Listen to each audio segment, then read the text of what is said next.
ادھر کانسپریسی کا لفظ ہے کیا اس اعلامیے میں؟ میرا نہیں خیال. انٹیلیجنس ایجنسیز کا تعلق ہے، وہ دن رات اس ایسی تھریٹس اور ایسی کانسپریسیز کے اگینسٹ جو کرنا ہے اور اس کے اگینسٹ کام کر رہی ہیں. ادھر کانسپریسی فوجی اڈوں کا کسی لیول پہ مطالبہ بھی نہیں کیا گیا، لیکن جیسا پرائم منسٹر صاحب نے کہا وہی موقف فوج کا بھی ہوتا اور یہی سوچ تھی. مانگے جاتے اڈے تو فوج کا بھی یہی موقف ہوتا. بسم اللہ الرحمن الرحیم. السلام علیکم، میں ہوں محمد عثمان اور آپ دیکھ رہے ہیں پروگرام ارفراز اور مقبول جان کے ساتھ. افواج پاکستان کے ترجمان نے آج دو ٹوک انداز میں کہہ دیا کہ نیشنل سیکورٹی کونسل کے اعلامیے کے اندر سازش کا کوئی تذکرہ نہیں ہے، البتہ مداخلت کا ذکر ہے، اور اس کے حوالے سے انہوں نے جس طریقے سے اپنی وضاحت پیش کی وہ قوم نے سنی، آپ نے ان کے الفاظ بھی سنے. ساتھ ہی انہوں نے ایبسولوٹلی نوٹ کا جواب دیا کہ جب امریکہ نے اڈے مانگے ہی نہیں تو اگر مانگے جاتے تو ہمارا بھی جواب یہی ہوتا جو اس وقت عمران خان صاحب نے کہا. اس وضاحت کے بعد کیا ملک میں جاری یہ جو سیاسی طوفان ہے کہ تھم جائے گا، اس کا آج ہم جائزہ لیں گے، اس پر بات کریں گے. ساتھ ہی پاکستان تحریک انصاف کے 123 اراکین کے استعفے جو ہیں وہ اسپیکر صاحب نے منظور کر رہے ہیں. اب پروسیس کیا ہوگا؟ کیا 123 حلقوں میں ضمنی انتخاب ہوگا یا حالات جو ہیں وہ انتخابات کی طرف جانے والے ہیں؟ اس پہ ہوگی بات، اور پروگرام کے آخر میں ذکر کریں گے ڈاکٹر اسرار احمد صاحب کی آج 12ویں برسی ہے، ان کی خدمات کا تذکرہ ہوگا. بڑھتے ہیں اپنے پہلے موضوع کی جانب. اور یہ سب آج جو افواج پاکستان کے ترجمان کی بھرپور اور طویل پریس کانفرنس ہوئی ہے، پریس بریفنگ ہوئی ہے، اور تمام سوالوں کے انہوں نے جواب دیے. فوج کی مداخلت کے حوالے سے بات کی، اور جو 8، 9، 10 اپریل کو واقعات ہوئے اس کا ذکر کیا، عدالتوں کے حوالے سے واضح کیا، اور سب سے بڑی جو وضاحت انہوں نے کی سازش اور مداخلت. اب شاہ محمود قریشی صاحب کا میں بیان سن رہا تھا، وہ کہہ رہے تھے کہ جی جو وضاحت ہے ہر جماعت اپنی اپنی اس کی تشریح کرے گی، لیکن تمام تر معاملے کی تحقیقات کے لیے جوڈیشل کمیشن بنایا جانا ضروری ہے تاکہ دیکھیں میں عثمان صاحب، جتنی ضرورت اپوزیشن کو ہے اس جوڈیشل کمیشن کی، پاکستان میں کسی اور کو نہیں ہے. مجھے ایک شخص بلیم کرتا ہے کہ میں سازش کے ذریعے برس سے اقتدار آیا ہوں، تو مجھے ہی اپنا داغ دھونا چاہیے، اور مجھے ہی سب سے حکومت کو، اب تو حکومت ہو گئی جو بھی اس وقت جو بھی حکومت کو دھونا چاہیے کہ برس سے اقتدار آیا. اور آئی ایس پی آر 6 بیان اور دے دے، یہ وضاحت نہیں ہو سکتی، ناممکنات میں سے. آئی ایس پی آر کا کپ آف ٹی ہی نہیں ہے ڈپلومیٹک لینگویج. اچھا، ڈپلومیٹک لینگویج جن لوگوں کا کپ آف ٹی ہے وہ اس کو انٹرپریٹ کرتے ہیں، اور دنیا پوری میں انٹرپریٹ ہوتی چلی آ رہی ہے. مداخلت فارن آفس کے لیول پہ ہوتی ہے، سازش سی آئی اے کے لیول ہوتی ہے. صحیح. مداخلت سی ہوتی ہے کہ آپ کسی شخص کو کہیں تم یہ کرو اور یہ نہ کرو، اور اگر تم نے ایسا کیا تو پھر ہم تمہیں دیکھیں گے، یہ ہوگی مداخلت. لیکن اگر ایسا ہو جائے، اس خط کے مطابق ہو جائے، تو اس کا مطلب ہے کہیں کو سازش پک رہی تھی جس کا دھواں ڈپلومیٹک لینگویج میں آیا ہے. اب تو کانٹینٹ کے حساب سے 2 چیزیں کلیئر ہو گئیں. نہ کسی نے ڈینائی کیا کہ اس میں یہ نہیں لکھا ہوا تھا کہ عدم اعتماد آ رہی ہے، نہ کسی نے یہ ڈینائی کیا کہ یہ لکھا ہوا تھا کہ عمران خان کی حکومت ختم ہو جائے تو ہم کر کاٹیں. یا تو جی ایس پی آر صاحب انکار کر دیتے کہ یہ لفظ نہیں لکھے ہوئے تھے. نہ کسی نے یہ انکار کیا کہ ڈونلڈ لو نے یہ نہیں لکھوایا تھا.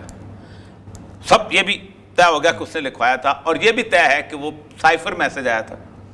اور سائفر میسج چونکہ میں ظاہر بات ہے 8 سال 9 سال سائفر کوڈ کا کسٹوڈین ہوتا ہے ڈپٹی کمشنر میں رہا ہوں، مجھے پتا ہے کتنا اس کی سینٹیٹی ہوتی ہے، نہیں بتایا جاتا. یہ ساری چیزیں طے ہو گئی. اب آپ نے دیکھنا ہے کہ وہ جو مداخلت جس کو آپ کہہ رہے ہیں بلیٹنٹ انٹرونشن، کہتا ہے واضح مداخلت. وہ واضح مداخلت کیا ہے کہ آپ یہ طرح تحریک عدم اعتماد کامیاب ہونے دیں. یہ ہے نا ان کا بیانیہ، یہی ہے نا. دنیا میں 72 ملک ہیں جن کے اندر رجیم چینج ہوئی ہے، اور اسی طرح کے فکرے جو ہیں وہ لکھوائے جاتے رہے ہیں. اچھا. لیکن 20 سے 25 سال کے بعد سی آئی اے لیٹر نکال دیتی ہے، اوپن کر دیتی ہے کہ ہم نے یہ کیا تھا، یہ ہمارے سامنے ہے. مثلا میں آپ کو مثال دیتا ہوں کانگو کی. اچھا. شاید میں نے کل بھی دی ہوگی. لممبا جو تھا وہ بندہ تھا، وہ پاپولر آدمی تھا، اور اس پاپولر آدمی کے ساتھ ان کے ساتھ نیگوسیشن بلٹ اپ نہیں ہو رہی تھی. وہ کبھی کچھ کرتا تھا، کبھی اس سے غلطی ایک ہو گئی. وہ کہتا تھا کہ آپ میرے خلاف یہ جو فوج ہے بیلجیم کی یہ بنائی ہوئی ہے میرے خلاف اٹھ رہے، مجھے میری مدد کرو. یہ کہتے تھے کہ نہیں ادھر ادھر، یہ وہ World Bank I M F والے کرتے تھے. اس نے ایک وزٹ کر لیا روس کا، اور اس نے کہا کہ ہمارے لیے کچھ کرو. سی آئی اے نے کہا اس وقت کہ یہ بیسیکلی ایک سوویت بلیٹنٹ کو کی ڈیزائننگ ہو رہی ہے. اس کے خلاف اسمبلی کے اندر باقاعدہ خریداری کی گئی, عدم اعتماد کی تحریک آئی اور وہ بیچارہ جو ہے وہ بھاگ گیا. اچھا یہاں وہ تو بات آپ کی صحیح ہے, یہاں پہ عمران خان صاحب ایسا کیا کر رہے تھے کہ ان کو بغاوت کے ذریعے؟ نہیں, یہ تو یہی تو میں کہتا نا کہ وہ تو ان پاپولر تھے, اپنا مہنگائی کے ہاتھوں عوام رو رہے تھے, بالکل ایسے بندے کو ہٹا کے اتنا اوپر لے ایسا کیا کر رہے تھے کہ وہ بندہ ڈاؤن سلائڈ جا رہا ہے, اس کی پاپولیرٹی ختم ہو رہی ہے, اچانک اپوزیشن اپنے پاؤں پہ کلاڑا مارتی ہے, اس کو پھر زندہ کر دیتی ہے. تو وہ بات ہے کیا اس کا مطلب میٹر جب تک آپ انویسٹیگیشن نہیں کریں انویسٹیگیشن اور اوپن نہیں, اور میں کہتا ہوں اوپن کریں. دیکھیں اب یہ سیکرٹ نہیں رہے, اس سازش کا فائدہ تو عمران خان صاحب کو ہوا نا ان دی اینڈ. دیکھیں ان دی اینڈ غلط ہو جائے, اس سے نہ پکڑی جائے, اچھا اس سے صاف پتہ چل جائے کہ ایسی کوئی سازش نہیں تھی. لیکن پریما فیشی جب آپ کڑیاں جوڑتے ہیں, اچھا اب ہوگا کیا؟ شہباز شریف صاحب نے بھی کہا کہ ہم اس کی تحقیقات کریں گے. ایسی کس ادارہ کو تحقیق کرے جو سب مطمئن ہو جائیں؟ ذوالفقار علی بھٹو سے غلطی ہوئی تھی, ساری زندگی پیپل پارٹی نے گالی کے طور پہ بھگتی, اس نے مودرمان کمیشن رپورٹ بنایا, سائڈ پہ رکھ دی. چھاپا کس نے کی؟ انڈیا نے. اچھا گالی پڑتی رہی تھرو آؤٹ, کس کو پڑتی رہی؟ ان لوگوں کو جو اس کے اندر رسپانسبل تھے, نام ہی نہیں تھا ان کا. ہم اس وقت کہتے تھے کہ اے پاکستان کے سجیلے جوان اس کو چھایا کر دو, کچھ بھی نہیں ہوگا. اور وہ زمانہ تھا اس وقت ضیاء خان کو گالی پڑ رہی تھی, 4 گالیاں اور پڑ جاتی, آپ کلیئر ہو جاتے. جتنا کسی چیز کو چھپایا جائے گا اتنا ہی خراب ہوگا. عمران صاحب ننگا کرو عمران خان کو, کون کرے تحقیقات؟ جوڈیشری کرے؟ اب تو شہباز شریف خود بنا سکتا ہے. ہاں شہباز شریف صاحب جوڈیشل کمیشن کا اعلان کریں, میں اوپن کورٹ ٹرائل کر. دیکھیں میری بات سنیں, حسین حقانی کا جو خط ہے اوپن کورٹ ٹرائل ہوا تھا نا, کچھ چھوٹا ٹرائل تھا. ایک بندہ ایک خط لکھتا ہے, اپنے ایک دوست کو دیتا ہے, اپنے ایک دوست کو خط لے کے کہتا ہے کہ جاؤ اس کو دو, کس کو؟ امریکہ کے جوائنٹ چیف آف سٹاف کو.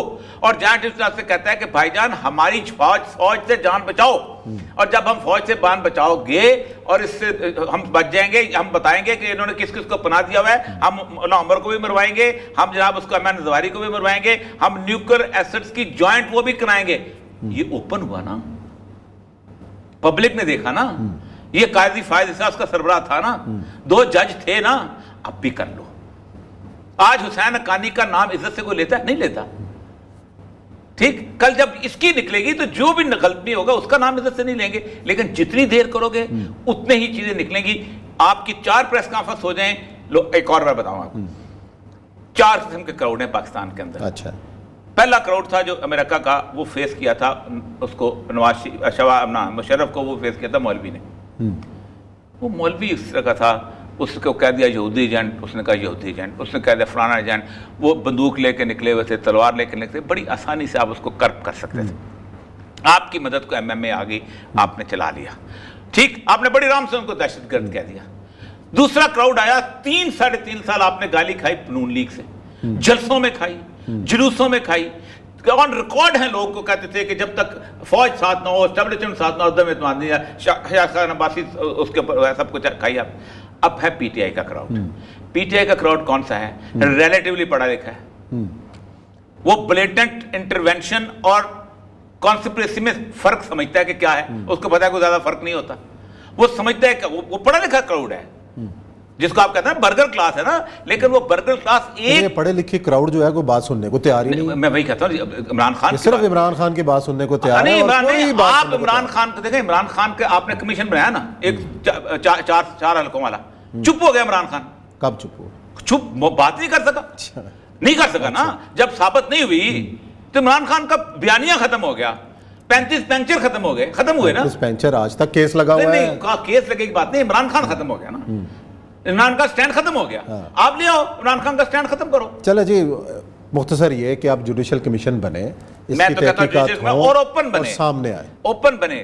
سر اس ملک کے اندر کوئی غدار نہیں, پھر تسلیم کر لیں گے عمران خان صاحب. مجھے نہیں پتا, لیکن ہم تسلیم کروائیں گے. ہم کہیں گے چپ کر جاؤ, پھر کسی کو بولنے کی ضرورت نہیں ہوگی. لیکن اب آپ کہتے ہیں نا کہ یہ ہم نے یہ دیکھا, اس نے دیکھا, وہ کہتا ہے میں نے اس نے دیکھا. ہر بندے کی اپنی انٹرپریشن ہوگی, اور یہ جو جتنی کنفیوژن ہوگی اتنا اس ملک کے اندر کیوس پھیلے گا, اور اس کا نقصان کس کو ہوگا؟ قبلہ شہباز شریف صاحب کو. اچھا, کسی اور کو نقصان نہیں ہوگا, GH کو نقصان نہیں ہوگا. وہ اپنے فورٹ وال میں بیٹھے ہوئے ہیں آرام سے, وہ 3 مہینے کے بعد آ کے پریس کانفرنس کہیں گے نہیں بلیٹنٹ نہیں, ہم فرار صاحب نے بتا دیا انٹرونشن تھی. تو ہم کیا کر لیں گے ان کا؟ تو بنیادی طور پر اس کا فائدہ صرف شہباز شریف صاحب کا ہے کہ خدا کے لیے کر لو. ایک تو یہ بات ہے. دوسری بات یہ ہے کہ بہت ساری چیزیں ویسے شہباز شریف صاحب کو اس کا اندازہ تو ہو بہت ساری گیا نا، چیزیں اسی لیے پہلی سپیچ پہ انہوں نے یہ کہا. بہت ساری چیزیں ہیں. کل بھی ہم نے نوین مودی صاحب سے کہا تھا کہ یہ جو ISPR کا کام ہے یہ کچھ اور لوگوں کا کام ہے، یہ پروفیشنل کام ہے. دنیا پوری میں پروفیشنل لوگ سے آتے ہیں. بہت سارے ایسے سوالات تھے جن کا جواب آپ کو نہیں دینا چاہیے تھا، وہ لیڈ دے جاتے انہوں نے ہیں. دیا بھی نہیں. انہوں نے کہا کہ یہ میرا کام نہیں ہے، اس کے اوپر سیاستدان جانے وہ کریں، اور بڑا طریقے سے انہوں نے ٹیکل کیا. بابر افتخار صاحب نے مانے ان کی بات اور زبردست، اور پوری افواج کی پلس انہوں نے بتائی ہے. یہاں بریک لیتے ہیں، بریک کے بعد آئیں گے اور ذکر کریں گے پاکستان تحریک انصاف کے اراکین کے استعفوں کا معاملہ.